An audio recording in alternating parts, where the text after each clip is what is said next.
56তম মহাসম্মেলনের শেষ রজনী উদযাপনের মাহেন্দ্রখানে প্রধান অতিথি হিসাবে আমাদের মাঝে উপস্থিত হয়েছে নবীনগরের মাটি ও মানুষের নেতা, ব্রাহ্মণবাড়িয়ার কৃতি সন্তান জনাব অ্যাডভোকেট এম মান্নান ভাই সহ নবীনগর উপজেলার সকল নেতৃবৃন্দ, পরিকেন্দ্রী ও বাঞ্ছারামপুর সলিমগঞ্জের সকল নেতৃবৃন্দ, আসসালামু আলাইকুম। প্রিয় বক্তা সেখান গত মাঘ মাসের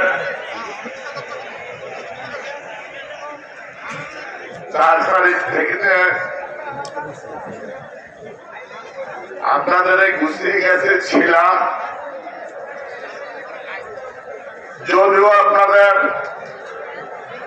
তাবারুকের ব্যবস্থা থেকে আমি ব্যর্থ হয়েছি।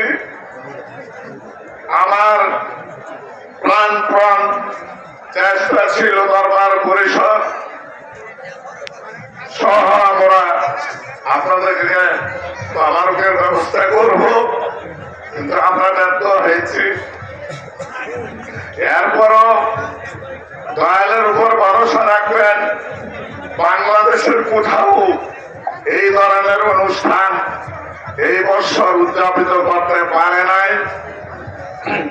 কিন্তু আমরা দরবার পরিষদ গুছিয়েছিলাম। দরবার পরিষদের পক্ষ থেকে আমরা যথাসাধ্য চেষ্টা করেছিলাম যে আপনাদের সকল ব্যবস্থা আমরা করব।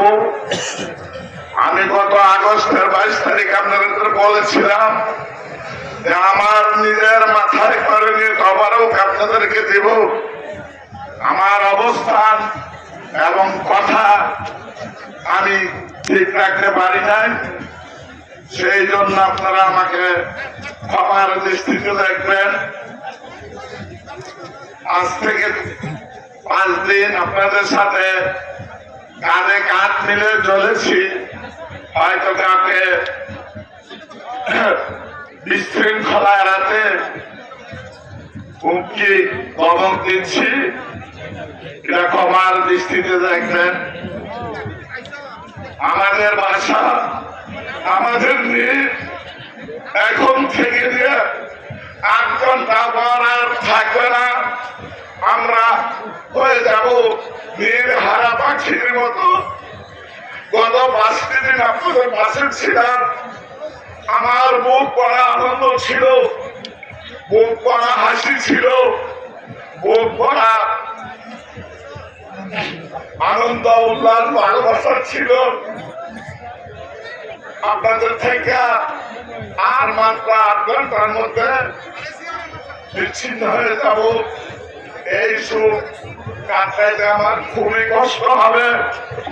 আপনারা জানেন আমি বাচ্চা বয়সে এই দরবারে এসেছিলাম, আজও আপনাদের পাশে আছি। ইনশাআল্লাহ ভবিষ্যতে থাকার চেষ্টা করব।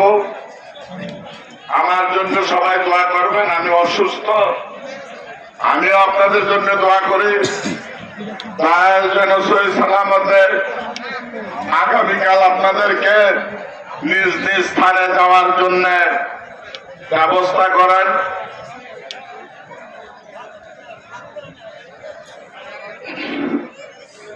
সবাইকে ধন্যবাদ জানিয়ে এখানে সমাপ্ত করলাম।